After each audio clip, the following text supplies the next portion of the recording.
The day Megan Palmer left for her family's lake cabin, the sun was bright, and the forecast promised a perfect week. It lied. She sat in the passenger seat of the old Subaru, earbuds in, watching endless rows of pine trees pass like soldiers, guarding secrets. Her younger brother Kyle played games on his phone in the back seat, and her parents made light conversation up front about gas prices and which exit to take off route. The plan was simple: 1 week. No phones, no work, just lake water, grilled food, and sunsets. Their family had owned the small, wooden lake house in Woodpine Ridge for 3 generations, remote, isolated, peaceful. At least it used to be when they arrived. Megan felt the first twinge of wrong. Not much, just different. The air was too still, no birds, no buzzing insects. The way the trees swayed seemed artificial, like they were performing instead of reacting. Her dad unlocked the door, and the smell hit them immediately. "Jesus," he muttered, covering his nose. It smelled like wet wood and copper, probably a dead mouse or something. Her mom said. Megan didn't say anything. She'd seen something. In the reflection of the car window a moment earlier, a tall shape standing among the trees. It vanished when she turned. Just a trick of light. They aired out the cabin, cleaned up, and settled in. By nightfall, the air had cooled, and the lake shimmered in the dark, moonlit and calm. They made a fire. "Ate hot dogs," smiled, but Megan couldn't sleep. She kept hearing it, a tapping on the window. Light, rhythmic like fingernails. Every time she looked, nothing was there. The second night, the tapping became footsteps. Outside. She sat up in bed, holding her breath. The sound moved from the woods, circled the house once, twice, then stopped outside her room. She gripped her phone. No signal. The doorknob to her room twisted slightly. Then nothing. She waited until morning. When her parents woke up, she asked them if they'd heard anything. Her dad shrugged it off. Maybe raccoons. But she saw it in her mom's face. She hadn't slept either. That day, Megan explored the woods with Kyle.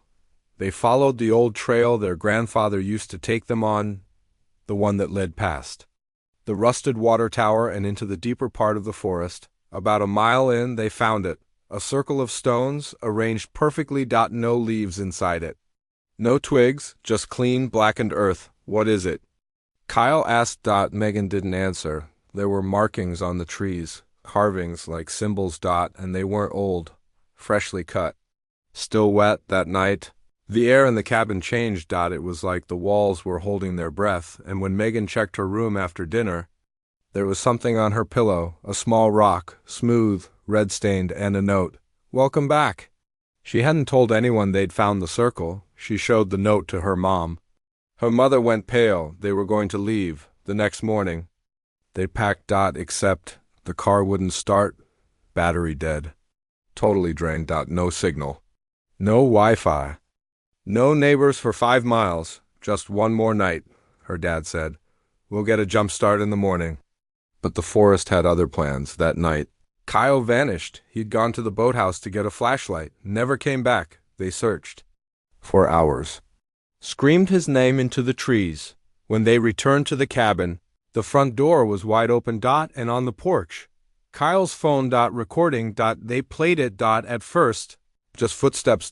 Then a whisper, a woman's voice. "Found you."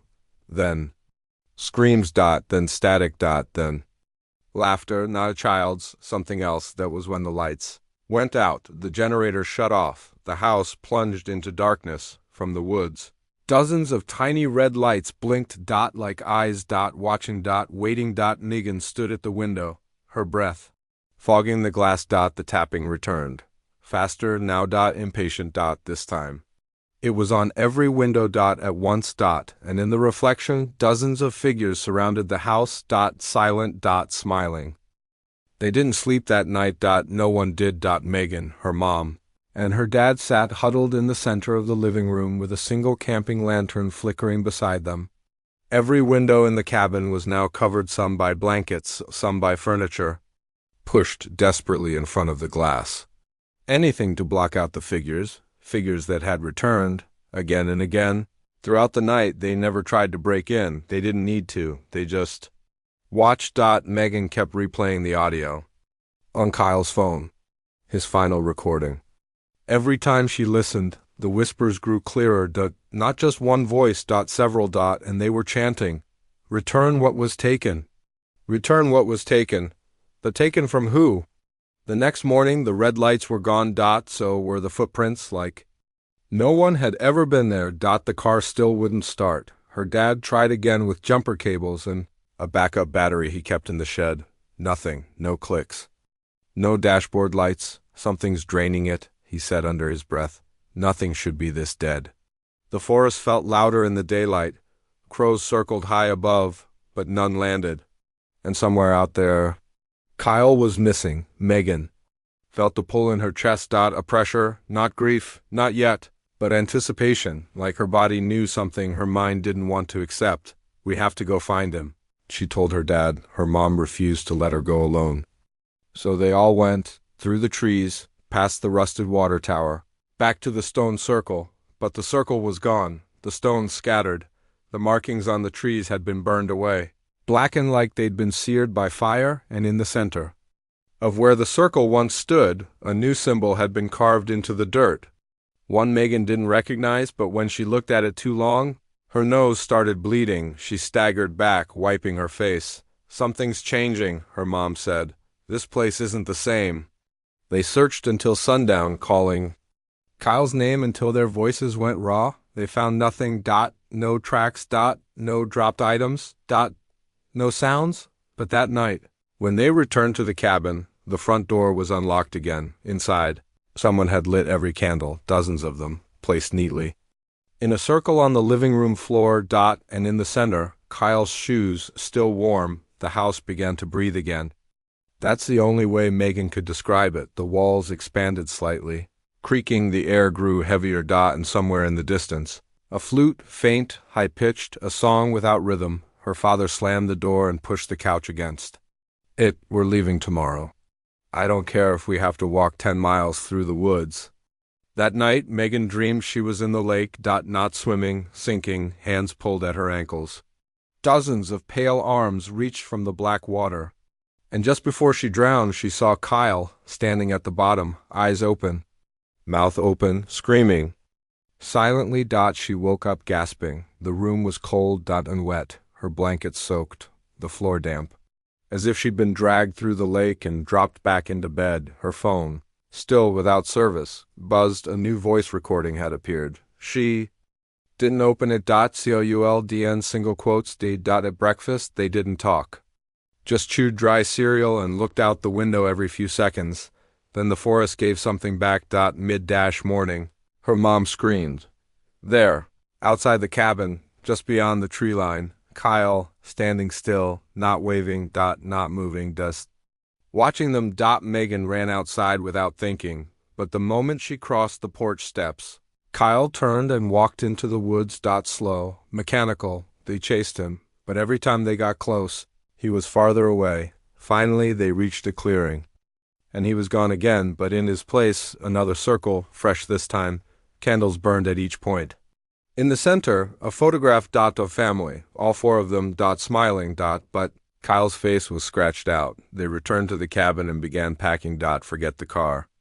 They would walk. They didn't get far, half a mile in. The path they came from vanished. Literally. The trees weren't the same. The trail twisted and reset behind them, leading back to the same clearing. Every direction they walked, the same. Result. It was a loop. The forest had caged them in. By nightfall, they were back inside, exhausted, frightened, and helpless. Then the lights returned, dozens of red eyes glowing from the trees, and a voice from outside the cabin whispered, "Choose." The tapping returned, but only on Megan's window. She opened the curtain, this time. It was Kyle, closer than ever, but his eyes were black, and when he opened his mouth, something else spoke. "Only one can leave." Megan fell backward. When she looked again, he was gone. The front door slammed open, and the candles relit themselves. Megan didn't remember falling asleep, one moment. She was standing in the living room, watching the candles relight themselves. The next, she woke up on the floor. Alone. The house was silent. No wind. No creaks, just a low hum, almost below. Hearing, vibrating through the walls, she sat up slowly, the living room. Furniture had been moved again, this time into a spiral. A perfect spiral, starting from the center of the room and curling outward, couch cushions, chairs, picture frames, even silverware, all arranged like someone or something had deliberately shaped it. Her dad was gone. So was her mom. So was Kyle's phone, a single candle still burned in the middle of the spiral, and beside it, her family photo, but this time it wasn't scratched. It was melting like someone had held a lighter under it. Kyle's face was gone, her mom's was starting to run. Her father's was blackening at the edges, only her face remained. Untouched. Megan stood. The cabin didn't feel like a cabin anymore. It felt like a mouth. The walls curved inward. The ceiling seemed lower. The doorways were taller and narrower than they should be. She walked outside and saw it. The path, a new one, narrow and winding, had appeared directly across from the cabin porch. It hadn't been there before, lined with small red stones, leading deep into the forest. Something compelled her forward. She didn't call for her parents, didn't cry, didn't hesitate. She followed. The deeper she walked, the more time seemed to bend. The sun hung in the same spot for what felt like hours. Her footsteps echoed like she was inside a cave. And then she saw the cabins, 5 of them. Small, identical, old, arranged in a semicircle around a dried-up well. Each cabin had a symbol carved above the door. And Megan recognized one, the same one from the dirt circle that had made her nose bleed. She approached the center cabin. The door creaked open on its own. Inside, darkness. Then a whisper, her mother's voice. "Megan." She rushed in, the moment her foot crossed the threshold. The door slammed shut behind her, pitch black. She turned, clawing at the handle. It was gone, not locked, gone. She was in a room with no windows. Just wood. And cold. And breathing. Something else was inside. "Megan." Her mom's voice again, closer, but wrong, too slow, too hollow. She backed up, hands searching the wall. When her fingers brushed against something soft. Hair. Then a face, but the eyes weren't human. She screamed and stumbled forward, and the floor gave way. She fell, landed in a shallow pool of water. She was underground now. The ceiling was low, the walls pulsing. Roots crawled across the walls like veins. Then, ahead of her, a light. She crawled toward it. It was a fire. A ring of people stood around it. Silent. Wearing masks. One held a photo. Her family. Another held a candle. A third held a phone. Kyle's, the tallest of them, their leader, maybe stepped forward. They removed their mask, and Megan's heart stopped. It was her father, but he looked older, like he'd aged 10 years in 2 days. His eyes were hollow, skin sagging, and he whispered, "You weren't supposed to come back here." Her breath caught. "What is this?" "What are you doing?" He looked away. "The forest takes what it's owed." One of the masked figures held up a knife. Another held a photo, her photo. Then, from behind, someone grabbed her. She fought, screamed, bit down on the hand covering her mouth. It let go. She turned and saw Kyle, but he didn't look like Kyle. He looked copied, too clean, too smooth, like a wax figure. "Time to finish the trade," he whispered in a voice that wasn't his. Megan ran. She didn't know how, but she ran. Through the tunnels, through the mud, through the dark, until she burst out of a rotting tree trunk. Back in the forest. The cabins were gone. The sun had set. And in front of her, the lake. Still. Quiet. Her mom stood at the edge, facing away. Megan staggered forward. "Mom?" Her mother turned slowly. Her eyes were completely white, and in her hand a candle. "Megan," she whispered, "don't let them take your name." "What?" "They need it to keep you here. Don't give it." Then her mother stepped backward into the water. And disappeared, gone without a sound. Megan collapsed at the lake's edge, sobbing. Then she heard it. Music. That same flute melody from her dreams. Coming from the trees. And then footsteps. Megan turned slowly. One by one, the masked figures emerged from the woods. But this time, they weren't wearing masks. They had no faces, just skin. Smooth and blank, they circled her. Closer. Hands Reaching. One voice, low, gravelly, whispered, "We need a name." Megan ran. She didn't think. She didn't plan. Her body moved on instinct alone, fueled by the scream building in her chest, the one she refused to let out. Because she knew if she screamed, they'd hear it. They'd find her again. The faceless figures didn't chase her like wild animals. No, they glided. Always close. Always too close. The forest twisted itself to block her path. Trees leaned inward. Branches caught at her clothes. Roots rose from the ground like ribs. The woods weren't trying to stop her. They were trying to swallow her. She burst through the tree line and stumbled into a clearing she hadn't seen before. In the center, a circle of salt. Around it, burned candles. And in the middle, Kyle. He sat motionless, eyes wide open, staring straight ahead. His lips moved silently. Megan stepped forward, breath ragged. "Kyle?" No response. She stepped into the circle, and the forest went silent. Completely. No wind. No birds, no movement. She knelt in front of her brother. "Kyle, it's me." His eyes flicked to hers, and for a moment, he was there. "Megan," he whispered. "You can't say your name. Don't say your name." His mouth snapped shut, like an invisible thread had pulled it closed. Then his body convulsed. Something behind his eyes screamed. The air around them grew thick, dense enough to press against her skin. Then came the sound, a deep, wet gurgle from behind the trees. The forest shuddered. Leaves fell upward. The salt circle vibratd. And something ancient entered the clearing. It had no form. Just presence. The air bent around it. Reality curled in on itself. The trees leaned away from it in fear, and then a mouth appeared, a wide, yawning hole that hovered above the ground, ringed with jagged teeth and dripping soil. It spoke without speaking. One must remain. One must forget. One must become. Megan held Kyle's hand. The thing moved closer. "Choose." She shook her head. "No." The mouth gaped wider. The sky flickered. And then the woods began to chant, "Choose. Choose. Choose." She looked at Kyle. He nodded once and opened his mouth. "My name is—" Megan slapped a hand over his mouth. "No, you can't give them your name." But it was too late. The moment the word left his lips, the thing took him, not violently, not painfully. It just absorbed him. His body faded, piece by piece, like ash in the wind. Megan screamed. The clearing fell still, and in her hand, where Kyle's had been, was a rock, smooth, warm, inscribed with a single word, "Return." Then everything went black. She woke up back at the cabin. Alone. No furniture spiral, no candles. Just silence. The door stood open. The Subaru was parked outside, keys in the ignition. Battery full. She stepped outside. No red eyes. No figures. Just birdsong. Sunlight. She walked to the car. Her backpack was in the back seat. Inside, Kyle's phone, wiped clean. The forest was quiet again. She drove. Didn't stop until she reached a gas station 2 towns away. She staggered inside.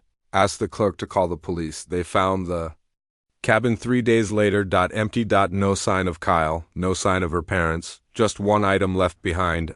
Family photograph. All 4 of them. This time, every face was scratched out, except hers. 1 week later, Megan sat in her bedroom back home, staring at the wall. She hadn't spoken since she returned. Therapist tried. Police tried, but she said nothing until the night the power went out. Again. She lit a candle. The flame flickered, then steadied, and from outside the window, a soft knock. She turned slowly. Nothing. But on the windowsill, a rock. The same one from the clearing, and beneath it, a note written in soot. "You gave us a name. Now give us a story." That night, her phone vibratd. Voice memo appeared. She didn't open it, but she didn't delete it either. She knew what it was. It was Kyle's voice saying her name one final time. They buried an empty casket for Kyle. The town gathered like they always did. Quiet murmurs, polite grief, casseroles on plastic tables, but no one asked questions Megan couldn't answer.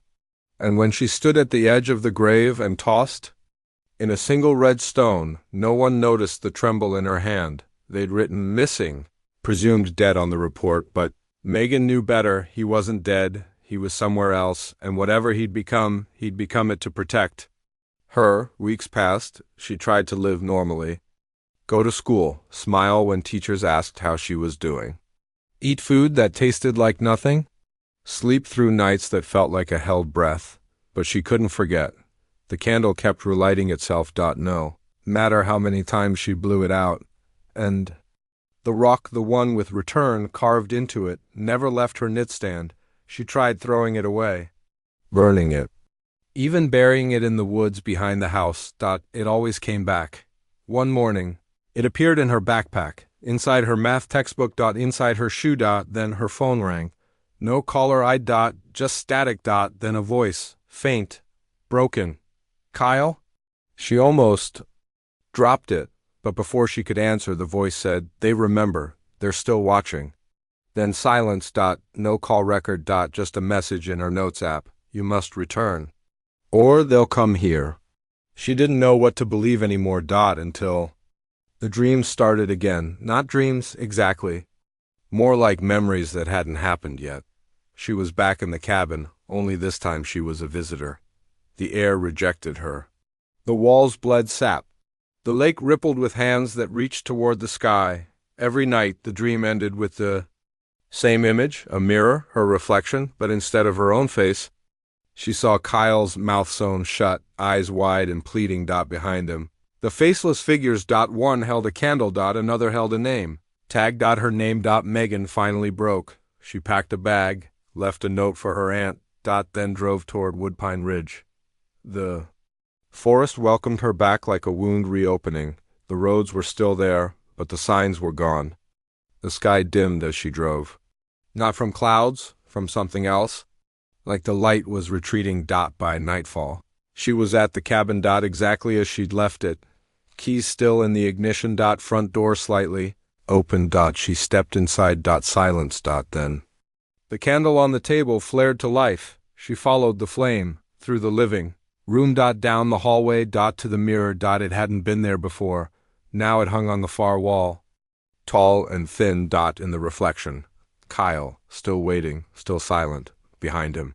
A spiral of furniture had returned, chairs, photos, pillows, arranged in a perfect coil, and something was moving in the center of it. Megan reached out, her hand passed through the glass. The surface rippled like water. She stepped in. The world shifted. It was like falling and standing still at the same time. On the other side, everything was muted. Colors bled at the edges. Sounds came from the wrong direction, and Kyle stood in the center of the spiral. Alive. Real. He opened his mouth, and this time he spoke. Megan, he whispered, you shouldn't have come. I had to. They don't want you, he said. They want the story. She stepped forward. Then I'll give it to them. The faceless figures emerged, circling them. The same chant began. Give us the name. Give us the tale. Kyle looked at her. If you do this, you don't come back. She understood. This wasn't about survival anymore. This was about memory. About feeding something that only existed when it was remembered. She reached into her backpack, pulled out the red stone. Held it high, then said, I remember everything. Let him go. The spiral pulsed. The figures stopped. Then one by one they began to vanish, dissolving into mist. Kyle gasped, like air had returned to him for the first time. The mirror cracked. The cabin shuddered. The spiral unwound itself. The world screamed, and then nothing. 6 months later, there's a new campfire story kids tell near Woodpine Ridge about a girl who traded her name for her brother's soul. Some say she lives in the cabin now. Alone, forever? Others say she became one of the watchers, faceless, silent, waiting to collect the next lost traveler. But the story always ends the same. A mirror, a candle, a voice on the phone whispering a single name. Yours.